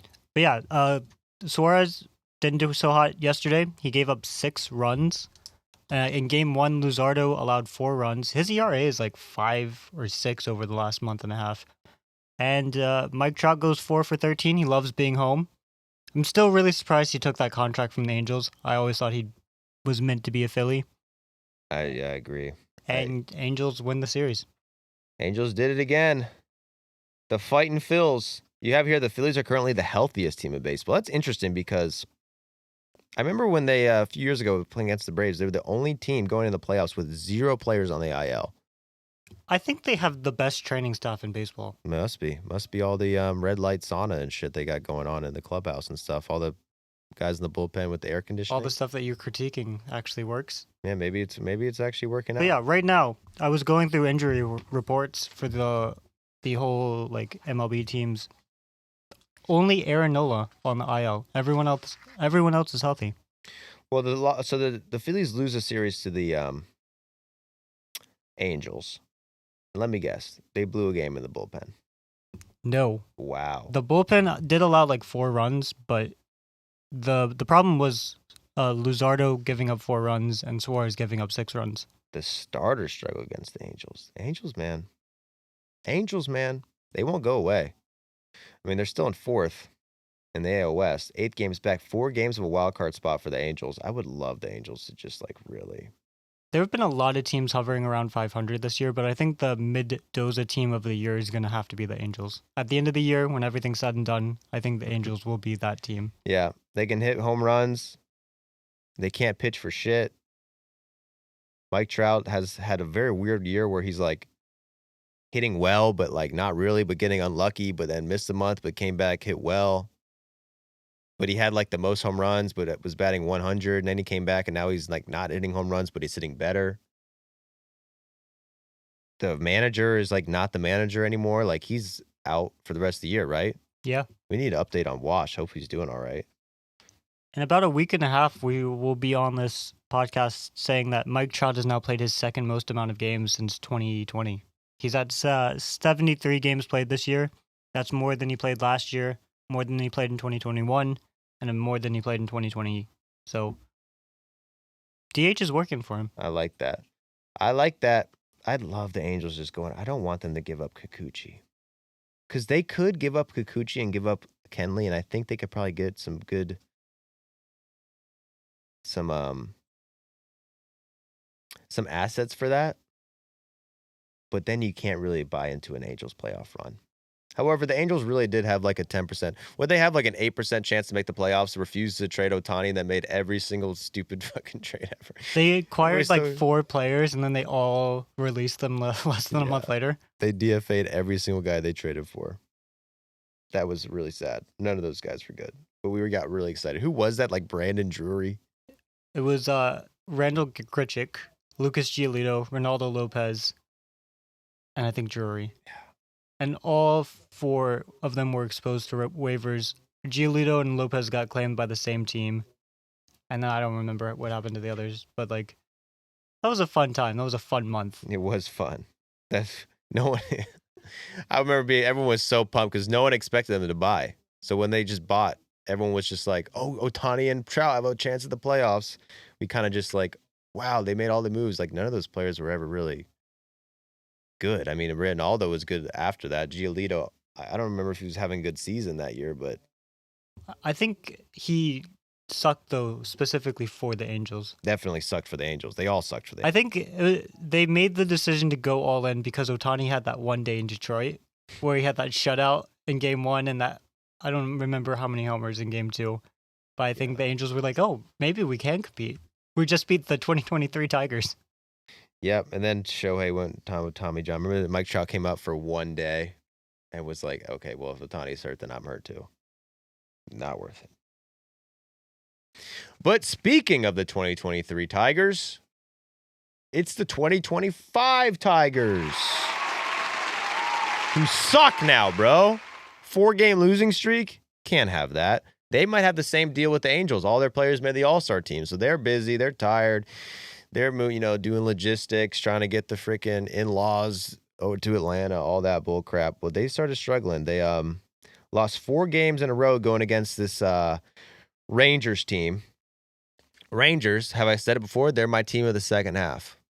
I think the Rangers are about to make a big splash. They're hot, bro. Their offense is hot. Corey Seager has been on fire. 6th best qualified hitter, and that is in July, I believe. Kyle Higashioka, the home run stroker, is hot. Wyatt Langford. Have you forgot about Wyatt Langford? I forgot about Wyatt Langford. He was one of the top prospects in the league last year, Mitchell. And I forgot about him. And then, what about Paul Skeens, Mizorowski, Jackson Churio? They're so much better. Guess what? Wyatt Langford in the month of July, 0.6 WAR already and 171 WRC plus. So the Rangers offense, who has been the reason they haven't been good this year, has gotten hot as crap. And if you add that in with a starting staff that has been good all year, that's the ingredients for a strong second half. They go against the Tigers and they win the first 2. The Tigers end up, I was saying they had a 4-game losing streak. I guess they did going into the series. Then it became a 5-game losing streak. And then it became a 6-game losing streak. They can't stop fucking winning. Sorry, losing. But I didn't watch it, Mitchell. You watched it. Tell me what happened. So I think you might be right. The Tigers sent, 4 offensive players to the All-Star game? 3? And they did not score at all in the entire series. They scored nothing on Friday, 1 run on Saturday, and then on Sunday Night Baseball, they scored 2 runs. And thankfully, they had Screwball on the mound for Game 3. He struck out 11 batters, and the Tigers just narrowly avoid a sweep in Texas. Scooby Snacks. That's why you get the best pitcher in baseball on your team. Sorry, he's not the best. Who's the best? Oh, Wandy. Not Wandy. Peralta. For the Brewers right now. But 11 Ks on Saturday Night Baseball. Tigers, that's their second Saturday Night Baseball game. I feel like my whole They're life they've primetime. never been on primetime, so Oh, no. it throws me off. They are a primetime team. That's America's team, man. The Motor City Kitties. So the Rangers are now 500, 3.5 game backs from a wild card spot. I'll tell you what, man. I'd be pretty nervous if I was, I guess, one of these wild card teams in the AL. I'm not sure if the Rangers have what it takes to overtake the scary Astros. They're definitely not out of it. 7.5 games back of the Astros. It could happen. But I am looking at that wild card, and I think the Rangers, I mean, they're better than the Red Sox. Can we agree? The Rangers. I think the Rangers are better than the Red Sox. I'm saying it now. I personally don't know how much to buy into the Red Sox winning streak, but I don't know if I'd say that the Rangers are better. I'm saying it right now. Sometimes it takes a little bit for a team to get hot, and it did. But let's stay in the AL West. Mariners, Astros. These are the 1 and 2 teams. The big dogs went at it this weekend. I didn't see it at all. Like, gonna be honest, I was at my brother's wedding. It was a big deal. All right, I was the best man. I didn't have time to watch all this bullshit baseball. Wait, how'd your game. toast go? It was amazing. I gave a speech. Everybody loved it. Everybody loved me. Did you killed it. crush? Fucking crushed. Nice. I was like, I might just do 20 minutes up here. People love me, but I kept it light, kept it tight. Gave a toast. I said it's the newlyweds. You were like, wait, what the fuck? Sorry. No, actually, I don't remember doing that. That's the wrong button. I don't remember doing I the meant national anthem. I meant to do a different button. That would be so funny if you had to do a toast at your like a wedding and you just like, all right, everyone rise. For some reason, we forgot to fucking do this. We forgot about the brave men and women serving overseas. You should do. They did not do the national anthem at my brother's wedding, but they should have. Are you gonna wait until it plays through so you can hit the button? No, it's the moment has passed. We've moved on to the Astro and Mariners. So, Matt Mitchell, tell me, you're the expert on the Astros-Mariners series. Tell me what the fuck happened. Going in, so Isaac Paredes, Joey's favorite player. I heard about this shit. Are you gonna be okay? We're not killing this guy. We're not killing him. What if this hamstring injury is severe? We're not killing him. Can't kill Isaac. Jack, you can't kill him. Don't even think about it. So the Astros lose the first 2. Luis Castillo comes out of the break, dominates Game 1. Cole Young in Game 2 walks off the Astros. In Game 3, though, Brian Wu, All-Star, gets lit up for 5 runs, and the pin Woo, allows pig. 6. So the Astros avoid a sweep.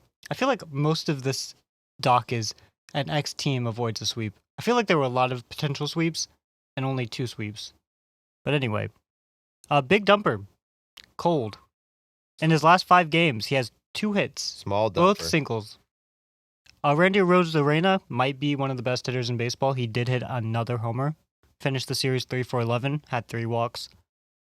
But Did you see Big Dumper do the ad for the Coldplay thing? for the Coldplay, for the porta potty? I saw that too. Big Dumper got some NIL money. Now porta potties are sponsoring the Dumper. He's fully leaned into a guy who takes massive shits, which is why they call him that. That's so lit. They think it's because it's a big butt. It's because he takes massive shits. Makes more sense, This is such an NIL deal, not an MLB deal. right? I'm wondering if his agent doesn't realize the Big Dumper's true potential. He should be advertising for what's the brand called? Kohl's? The big toilet brand that has like the fancy toilet Not seats. Coles. Sloan. Big Dumper's missing an opportunity. He's going straight for porta potty. He should go for the porcelain. Yeah. Wait, do you know the Sloan name because of my tip for how to pee when you're being shy? No, but I do think about that sometimes when I get shy peeing. I know Sloan because Sloan's everyone knows Sloan. Everyone's taken shit before. You go in there and it's the toilet's by Sloan. I don't think everybody's reading the brand name of the toilets they're shitting in. Sloan makes some of the best toilets ever. I mean, you're preaching to the choir. And they're what is the word? The way they innovate, the amount of toilet innovation that's happened over the past decade or so because of Sloan is really mind blowing if you look into it. But Sloan is the sponsor for the Cubs spring training facility. Not what you want. Sloan Park. Beautiful park. Wait, are you serious? Toilet Yeah. park. It's one of the best places to take a shit on earth, I got to assume. But if you go to spring training in Arizona, you got to hit up Sloan Park for the Cubbies. Whole park sponsored by toilets. Did you go? I didn't go. It's one of my biggest regrets. Anyway, I don't mean to take away from Big Dump. Can't take it. I mean, the guy sucks now. No offense. Just kidding. Big Dumper does not suck. He had a great All-Star game. He got a hit in the All-Star game and won the home run derby, all right? We can give him a week to, settle into it. But he's still on that streak where the only hits he's got all month has been home runs, right? No, because the last 5 games, he has 2 singles. Okay. And no other hits. But before the other 5 games, it was just like 5 homers and no other hits. I respect it. So Mariners won 2 out of 3. That's a good series win for the Mariners. Mariners are, they were, for a second I was thought, oh no, the Mariners could fall off, but they've rebounded nicely. They're only 4 games back of the Astros right now, comfortably in a wild card spot. I don't want to say comfortably, but they are in a wild card spot. No one's comfortable in the wild card at this point. Everybody's in it. Everybody's in it, except our teams. Every team that on this podcast, the Jacks, Pirates, and the Marlins aren't in it. His Rays are still kicking around. Our Braves, better luck next year. Speaking of a team that is, I guess the Cardinals are still in it. But this series right now, Cardinals, Diamondbacks, this is a great trade deadline series where both these teams have the option to either buy or sell. Both these teams are very mid. Right now, the Diamondbacks are 50 and 50, the definition of mid, and the Cardinals are 51 and 49. So both these teams, whatever happens the next 3 or 4 days or next, 2 or 3 series after the All-Star break could really dictate what they do at the deadline. And did the Mariners sweep them? Sorry, the Diamondbacks sweep them? Diamondbacks swept. Eugenio Suarez had back-to-back games with 2 homers.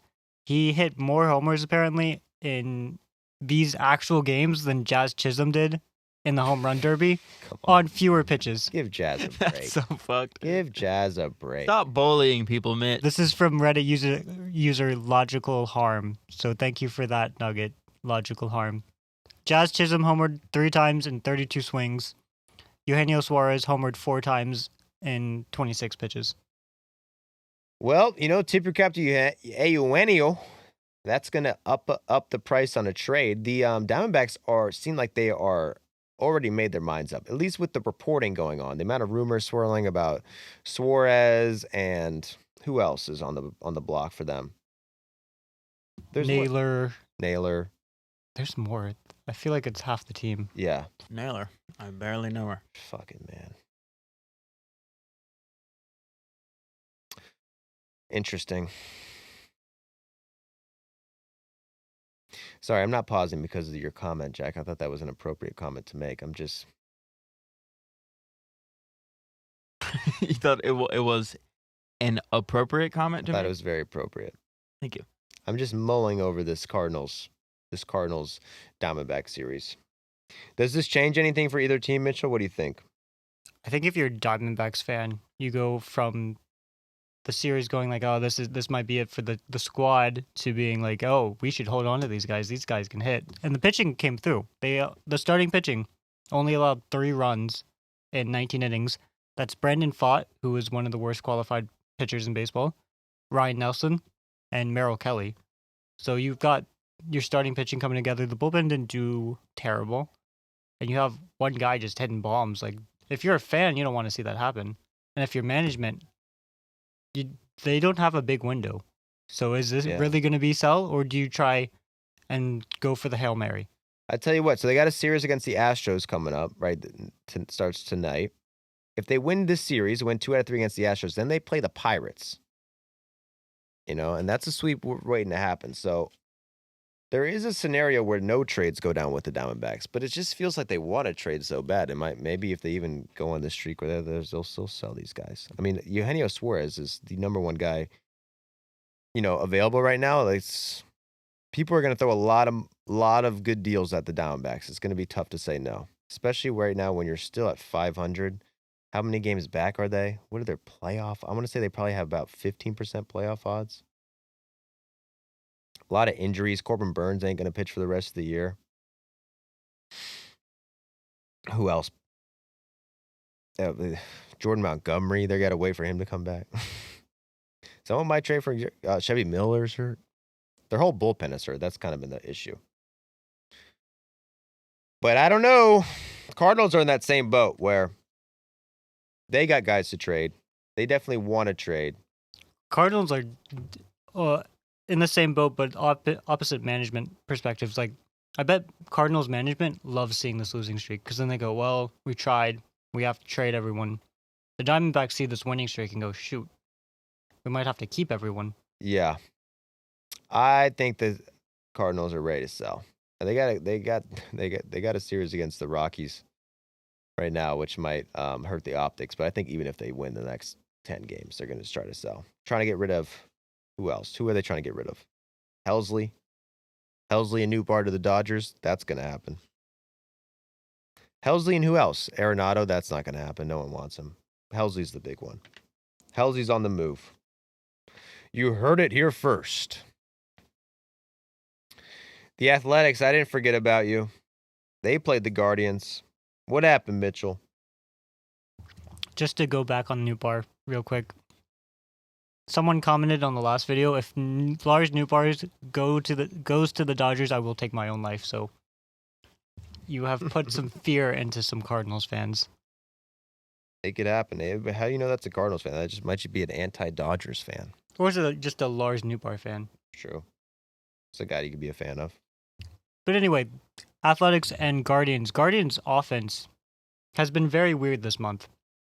Going into the series, 16th in runs scored, 28th in WRC+. So either they're getting on base by a lot of errors or they're just completely optimizing every single time a runner is on base scoring runs.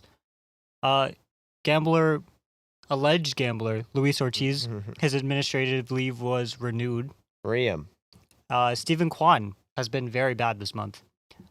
And there were no hot hitters on the Guardians. The A's, on the other hand, were pretty decent. They have Nick Kurtz, who was the 6th best qualified hitter this month. And they did not have a single qualified hitter who was not league average. And then the Guardians and A's, each of the 3 games, the winning team scored 8 runs. Guardians won game 1. The A's won game 2. Denzel Clark has been very hot. This surprised the fuck out of me. He leads the league in average since coming back? No, that's Chandler Simpson. Oh, okay. Jeez, those guys. If you put Chandler Simpson's bat-to-ball skills and Denzel Clark's defense together, that would be probably the best player in baseball of all time. But no, this is Denzel Clark.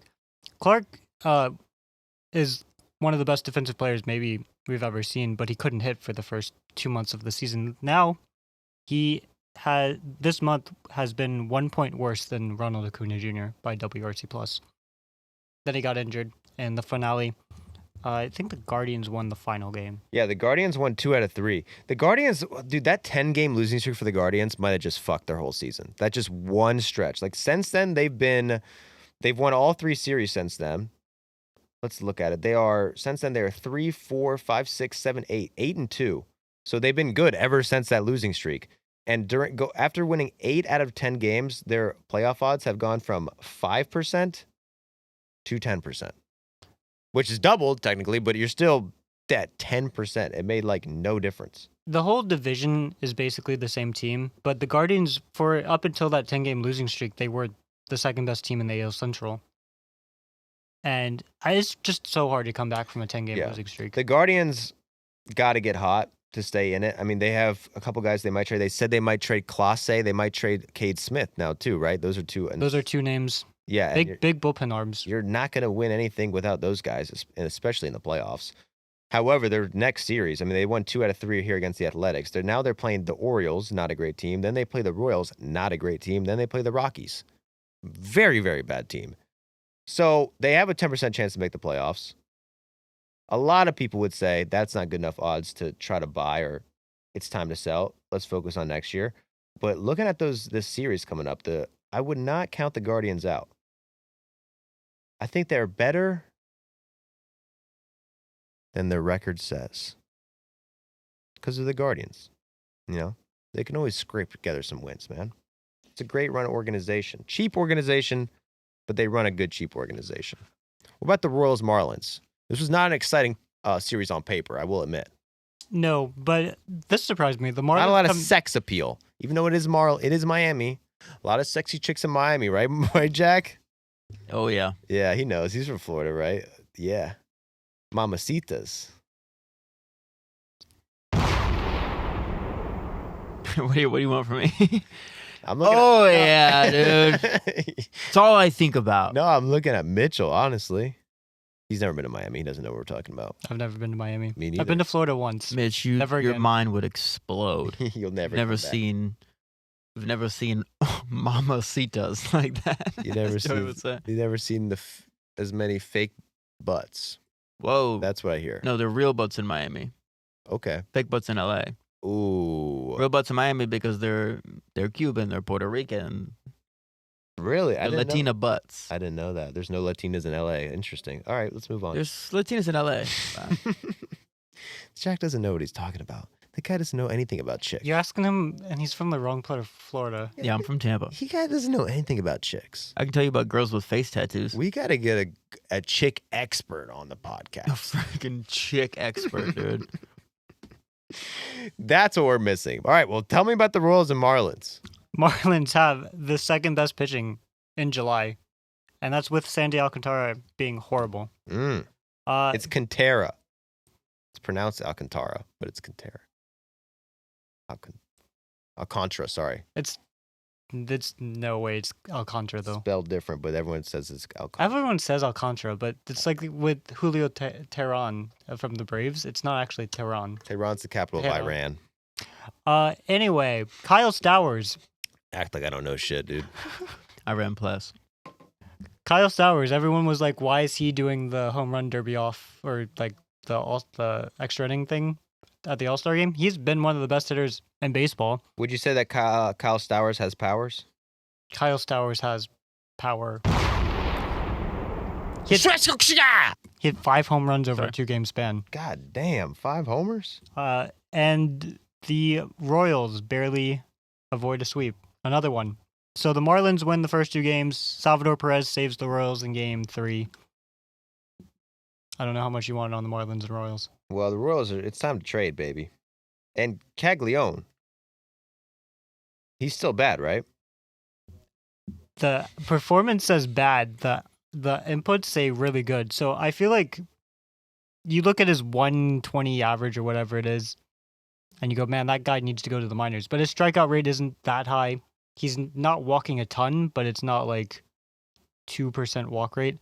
And he has a ridiculously low BABIP. Which is crazy because he hits the shit out of the ball. He has the 20th most hard hit outs in baseball since coming up. He has 6 barreled outs. So a barrel is like, by Baseball Savant's definition, it's like the most optimal way to hit a baseball. It expects an extra base hit basically every time. Yeah. Home run most of the time. A home run a lot of the time. He only has 4 homers, so he has more barreled outs than home runs. Yeah, that's crazy. And the 6 barreled outs is 19th most since being called up. 19th most doesn't sound, it's not like the first or the second, but that's out of like 500 hitters. Mm-hmm. He has the 19th most. The league average on barrels is a 681 average and a 2.253 slugging. And Cags is hitting 455 with a 1.636 on barrel, which ranks 442nd out of 512 players. So this guy, Jack Caglione, he's been up for about a month and a half. He's got a negative 1.5 WAR according to the Baseball Reference. He's batting 146. His OPS plus is 31. He's a 22-year-old rookie who spent less than a year in the minor leagues. And you're telling me that he needs to stay up because of analytics? I got to say that. Because he's getting unlucky. I mean, those stats are crazy. It's crazy to have a BABIP that low if you're hitting the ball that hard. I mean, he is a giant. Yeah, to me, I mean, looking at his stat line, you're like, they got to send this guy down. Do what you do with the Jackson Holiday. Send him down and bring him back up. But, I mean, if you have 6 barreled outs. When I saw his batting average, I was like, oh man, this guy must be striking out 40% of the time. But he's only striking out 21.1% of the time, which by slugging standards today is a fairly decent strikeout rate. So 157 batting average on balls in play. When he hits the ball, not over the fence, but when he hits the ball in the field of play, 9 out of 10 times, basically, he's out. Damn. All right, Caglione. I still trust you, man. Maybe we'll give you a couple more weeks, but if you don't...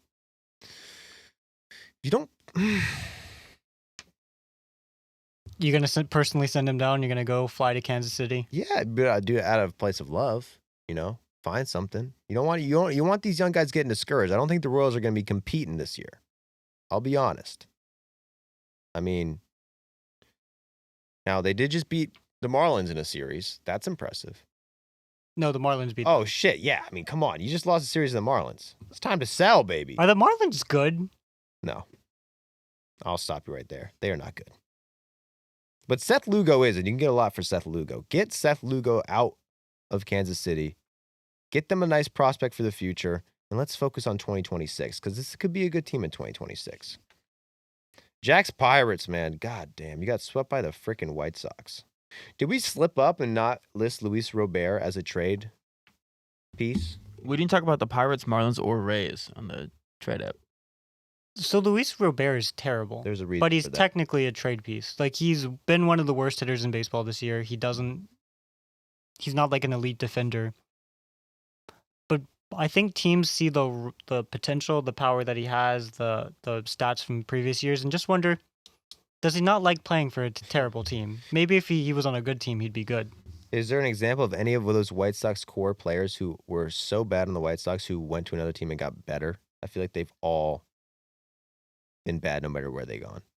I mean, Juan Moncada is doing okay in the Angels right now. I don't even think so. And then what's his name? Eloy Jimenez. He got released from the Rays AAA team. Yeah, Jose Abreu.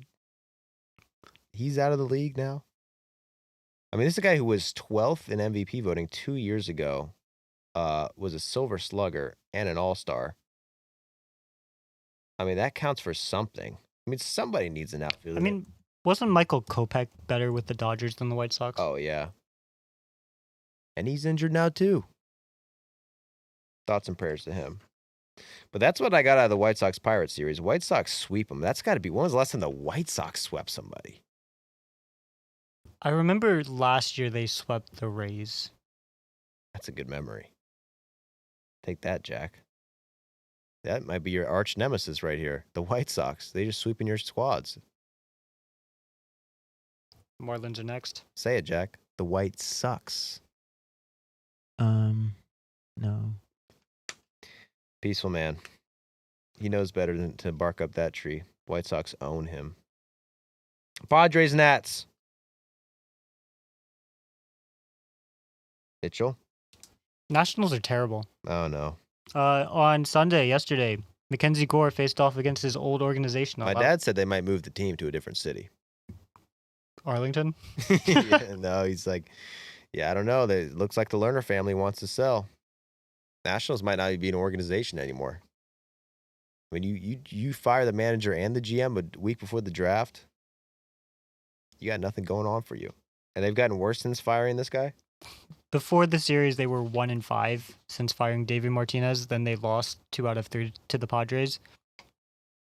I mean, there's just not much going on with the Nationals. I don't have a whole lot. James Wood's on a cold streak, and it was still like decently above average. Josh Bell might be traded. We didn't mention Josh Bell in the trade deadline piece. He's a perennial trade piece every year, this guy. But, I mean, how many teams would that put Josh Bell on in the past 3 years? Since 2020, oh, my God. Okay, so he's on 2 teams. He was on the Nationals in 2022. Then he went to the Padres. Then he went to the Guardians in 2023. Then moved to Miami for the second half of 2023. Then the next year, he stayed in Miami. Then they traded him to the Diamondbacks, and now he's back on the Nationals this year. So that's 1, 2, 3, 4, 5 different teams in 3 years. And he's looking for a 6th team. Looking for a 6th team? I mean, there's a lot of teams who use some power, use a first baseman. Red Sox. No, not the Red Sox. The Mariners. Who else would need one? Who else? Mariners. Who was the other team that Ozuna was? We were thinking maybe the Astros. I could see the Astros. The Giants could use a first baseman. Okay. Yeah, the Giants, the Astros, or the Mariners. They're probably The Astros actually. Christian Walker's been pretty good this month. They did pay him a lot of money. I guess they're probably going to stay with Christian Walker. Anyway, did the Padres win it? Padres won it. I hope so. So in game 1 on Friday, it was a close game. Nationals bring out their closer, Kyle Finnegan, in a tie game. Padres score 5 runs off of him. And then Nationals won on Saturday, but Padres they were up by like 8 in the second inning against the Nationals on Sunday. It's sad, man. The Dodgers have been playing so bad over the past, I want to say a month, but the Padres are only 3.5 games back of the Dodgers. I thought it was 5.5. I guess that was going into the series. So, could you convince yourself of an NL West for the Padres? So with the Dodgers offense, so right now, Dodgers pitching has not been good all year. Dodgers offense has suddenly forgotten how to hit. If I can convince myself that the Dodgers hitting is going to stay bad, oh yeah, Padres all the way. But I just can't believe that Freddie Freeman, Mookie Betts, Teoscar Hernandez, and the rest of the hitting is going to continue to be the worst hitters in baseball. Interesting. I'm very, very curious to see what the Padres do at the deadline. I think it's this is their, I guess did their owner die this offseason or last offseason? Last year. So he died after the season? He died after the 2023 season. Okay. So I don't remember what moves the Padres made. They got Luis Ariz last year. They made a splash. I'm curious because they could use some pitching. Well, I guess they could use some hitting. I mean, if you look at the numbers, but they need a catcher, but there's no catchers available unless the Braves decide to trade Sean Murphy. But that catching core, I do think with the rest of the team, you can be like, okay, we can handle a little bit of below average hitting here and there. But when you're replacing the worst hitter in baseball and you're pinch hitting another catcher and he's also the second worst hitter in baseball, that's not a competent core. Yeah. It just kind of perplexes me that their offense has been that bad. They got guys, Mitch. They got guys. You just maybe a new hitting coach. That's your trade deadline acquisition. I think we need to see more coaching trades. Yeah. It's a thing that happens, but we never see it. What do you mean that happens? Lou Piniella was traded from the Mariners to the Rays. Shut the fuck up. That was a legit thing. I think the Mariners got Randy Wynn or something. You can trade a coach. Could you imagine? Hey, honey, I just got traded. What? You're 65 years old. Oh, we got to go to Seattle. I just got traded. The big dumper needs me. Yeah. So in what year was this? 2003, 2004? The Mariners traded a position player for the manager. I think the manager got traded? Lou Piniella got traded as the manager from the Seattle Mariners to the Devil Rays. Bro. We need more coaching trades. Imagine if you traded your hitting coaches for prospects. That needs to happen. I wish I knew that going into the deadline episode. I'd be start cooking up some freaking coaching trades. There's a couple coaches that I'd like to see on the Braves.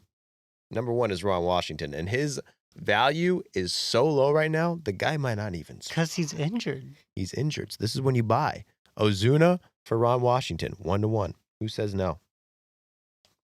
Damn, you can trade coaches. That's fire. Orioles Rays, man. Why didn't you go up to Baltimore to see that your Rays play, Jack? You're slipping, bro. I was busy. Not watching the Rays? God, can't be too busy for the Rays. I don't even know if this game was in Baltimore, this series. It was not. It was in Tampa. Why don't you go home and watch your freaking Rays for once, Jack? Jesus fucking Christ. It's hard Sorry. to get tickets, dude. They fucking sell out like crazy. It's so full in there. Sorry for cursing. But yeah, what happened with the Orioles, man? So the first game, you have Charlie Morton. You're feeling really good about him, right? Kind of. Blow up start. Junior Caminero goes 3 for 5 with 2 bombs after finishing second in the home run derby. Chandler Simpson. He goes, I think I have this wrong, but he had 3 hits in 1 game. Doesn't steal a base. That's weird. How do you have all singles too? How do you have a game with Chandler Simpson where you don't see him steal a base? Maybe it's the guy in front of him because he's only hit a single and the guy in front of him was on second. Only explanation. Fastest man of all time. He should be stealing bases every time he's on base. I tried to tell him. Second game's a little closer. It's a 4-3 game. And then Orioles win game 3, avoiding a sweep. So many teams could have swept this weekend. It would have been nice to see the Rays sweep a series, man. I feel like the Rays have been very disrespected recently with this AL East situation. Everyone wants to talk about the Blue Jays 2 weeks ago. Last week, everyone wants to talk about the Red Sox. Everyone always wants to talk about the Yankees, but no one wants to talk about the Rays, who are just behind the Red Sox. Part of that might be that they are 5-10 this month. Yeah, and they play in a minor league stadium. And they're all NPCs. No disrespect. No disrespect for the Rays. But their players, not very name brand. They can string together some wins, though. They'll probably trade their best player and get better. That's my prediction for the next week. Be on the lookout for that. Oh, they're facing the White Sox, Jack. Oh, my gosh, Jack. You can't escape them, bro. The White Sox just haunting me. Yeah. I'm not even going to wear socks for the next couple weeks. I get it. That's good. All right, so they play the White Sox. Maybe the Rays play the White Sox, then the Reds, and then they go to the Yankees. This is actually an interesting stretch for the Rays. If they do what they should and embarrass the White Sox, go against a Reds team who isn't too hot. Not that they're cold. They just won 2 out of 3 against the Mets. But not a crazy good Reds team. If they do what they should do against those 2 teams, maybe a 6-game win streak, go against the Yankees, and then beat them, they could be the best team in baseball. So show me what you got, Rays. Show me what you got. Twins Rockies. This is my series. This is the series I circled going into the week. Twins Rockies. This is going to tell us a lot. You at your brother's wedding. You're about to make the speech, but the game's going on. You got the phone on, game on, watching it. They're like, Joey, it's time for you to speak. And you're like, what? Because you were so into this series. You know, Harrison Bader's up, Mom. Shut the fuck up. So, Twins came into the series with the 4th best ERA in baseball for the month of July. They had the 6th best record in baseball. Why do you say July like that? July? July? Did I say July? You said July. July. I don't know. Sorry, go on. Gonna be thinking all night about how I say July. 6th best record in baseball in July. And they're facing the Rockies, so naturally you're like, oh, it's going to be an easy series win for them, right? You'd think. No, the Rockies win the first 2 games. Kyle Freeland, who came into the game with the 8th worst ERA in baseball, allows 1 run in 6 innings. Keep in mind, this is in Denver, too. Second game, Antonio Senzatella had the 2nd worst ERA in baseball. He goes 7 innings, allows 3 runs. And then the Twins avoid a sweep thanks to a Royce Lewis multi-homer game and a Joe Ryan 11 strikeout game. Yeah, it's tough if you're the Twins and you want to justify, maybe we can add some guys, we can make a run for the playoffs, get a wild card spot, then you come out for the deadline, oh, we're all rested, we're all good, ooh, and you lose 2 out of 3 to the Rockies. And your offense doesn't really do anything in Colorado. And you're going against the Dodgers next, so it's only going to get harder from here, Twins. Maybe it's time. And Buxton says he won't get traded. He refuses. He's staying in Minnesota. It's going down with the ship. Going down with the ship, man. All right, well, that's all the series. So unless you guys have something to add, I'm going to move on to the Q&A. And the first question we got is, why hasn't Skeens been traded? Listen, the reason why Skeens hasn't been traded yet is because they're waiting until next year.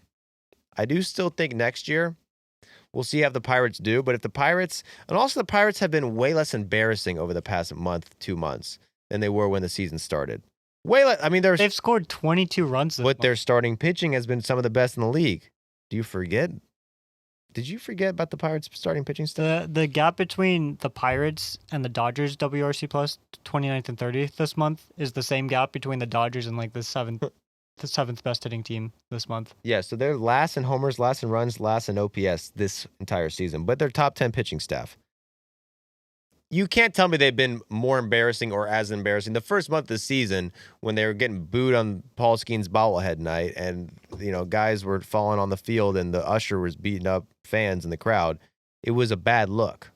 You're right. It was a lot of off the field shit, and it just looked like they were the biggest joke of an organization. That's the kind of spot you are when you want to trade Paul Skeens. That's what leads you to trade the most valuable player of all time, when he has 4 more years of team control. Now, there's no reason to really do that, because next year he's going to be just as valuable, and you can sell all the jerseys, get all the tickets, and we'll see next year. I think if the Pirates are as bad as they are this year, next year, then they'll really think about it. Because who doesn't want a Paul Skeens on the squad? Why did you have Duran in the front of the players, the trade proposal podcast? Because I would say, going into that, I think he'd be the number one trade, I guess, notable trade piece. I think he's one of the most notable trade pieces because the Red Sox clearly can trade him. They're in contention. They can use him for other pieces. I'm a little surprised that people are like, why would the Red Sox trade Duran when they can't fit him into the lineup? Mm-hmm. I don't think a lot of people know that, though.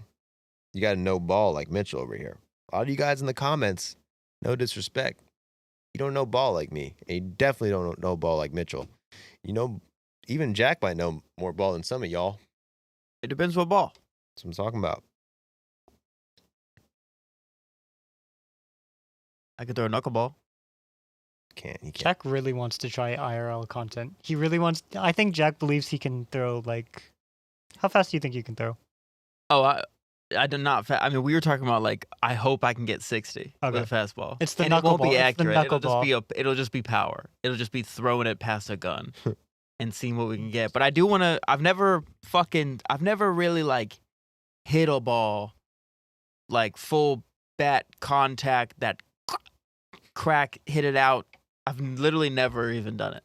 So we got to go to a batting cage at least. Do you think you can throw a baseball better than an NFL quarterback? Have you seen them throw a baseball? I would imagine no. I would imagine no as well. I don't think I can. But it is shocking how bad they are at throwing baseballs, quarterbacks. At least the new ones who grew up with quarterback coaches. I think it was Joe Burrows. Yeah, he couldn't. Yeah, could not throw a baseball. That's surprising actually, because he seems like a two-sport athlete kind of guy. Because they're throwing it like a football. Yeah, they didn't grow up playing baseball. Everyone's so specialized. They're on the quarterback coaches. By the time they're 8, they just throw footballs. They have way different arm motion.